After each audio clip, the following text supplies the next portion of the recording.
Well, I opened the Quran, read the first page, then the second, and then very quickly, in the second surah, about 37 verses into the Quran, I came upon the story of mankind. Whoever authored this Quran clearly did not understand the real meaning of the story. And so I just read through it once, and then I read through it again, just to try to see what kind of point the author was making, and then I read through it a third time and a fourth, and then I realized this is something strange going on here. I'm going to read this much more carefully. I'm going to need to go through this story line by line, verse by verse, because it's obvious that the author is trying to bring out another point, and I wasn't quite sure what it was, but definitely he packs a lot of meaning into almost every word.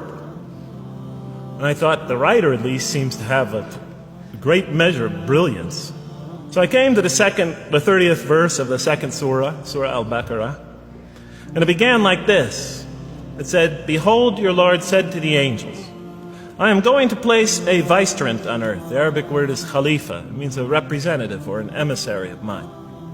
"I am going to place a vicegerent on earth." And they said, the angels said, "Will you place therein one who will spread corruption and shed blood, while we celebrate your praises and glorify your holiness?" And God said, He said, "Truly I know what you do not know." See, that's the verse that hooked me. That's the verse that caught my attention. That's the one that kept on making me read the story again and again and again. Because listen to the way it begins. "Behold, your Lord said to the angels, I am going to place a representative of mine on earth, a vicegerent of mine, an emissary, one who acts on my behalf." I thought, that's not the way it goes. You're not supposed to be placing man on the earth in some positive role, some elective office. You place man on earth as a punishment for his sin. Clearly, I knew the author didn't quite get the point. But still, it was an amazing line. But then I come to the next line, and it says, "And the angels say, will you place therein one who will spread corruption and shed blood, while we celebrate your praises and glorify you?" I looked at it again. I couldn't believe the question. They said, "Will you place therein one who will spread corruption and shed blood, while we, the angels, celebrate your praises and glorify you?" I looked at that and I said, exactly. That would be my question. Why would you create this being, supposedly for some positive role, when he's capable of doing tremendous wrongdoing?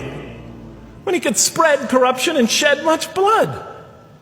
Why would you create this violent and pernicious creature when you could create angels? As the angels clearly say, well, we, the angels, celebrate your praises and glorify you.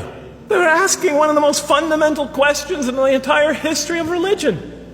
Why create you, man, this utterly fallible creature, this creature who could rebel against God's will, who could do such tremendous wrongdoing, who could wreak havoc like no other creature on earth, when you can make them angels? I looked at that question and said, that's my question. I'm not even a single verse into the story of mankind, and there before me I see my question. That whole question, everything that I ever thought, everything that I ever experienced, everything that I ever knew was in that question. Was it if the author took my life and wanted to pick out exactly the right question to humiliate me, to provoke me, to anger me? Why create man, this most destructive and violent creature, when you could make them angels? And then look at the answer. And he said, God said, "Truly I know what you do not know." You know, in modern parlance, we would say, I know exactly what I'm doing. I read that and said, what? You know what you do not know? You know exactly what you're doing? Well, please inform me. Tell me what you're doing. Because, I'm 28 years old and I haven't figured out it yet. And I have a lot of issues that I'm still dealing with that's connected to this question. You can't just get off that easy. You can't just tell me you know exactly what you're doing. Not after what I've been through. Not after you made me this way. And then I realized, of course, I was arguing with a God I didn't even believe in. So we turn to the next verse. Well, it turns out that the Quran just doesn't dismiss the question. It starts to answer it a little bit. And in the next verse it says, "And he taught Adam," God taught Adam, "the names of all things. And then he placed them before the angels and said, Tell me their names if you are right. And he taught Adam the names of all things. So here we see Adam is not only just a creature who knows how to name things, who's acquiring the gift of language, but he's also a learning creature. God is teaching him. And right here, right in this verse, and it'll come even clearer in the subsequent verses, that the very first thing that the Quran is going to emphasize here is man's intellect. He is a learning creature. He is taught. And what is he taught? What is one of the great intellectual gifts he's given? In response to the angel's question, the gift of language. And so I'll see later in the Quran, when the Quran will emphasize this again and again and again. Like in one verse it says, read in the name of your Lord who created a man out of a tiny creature that clings.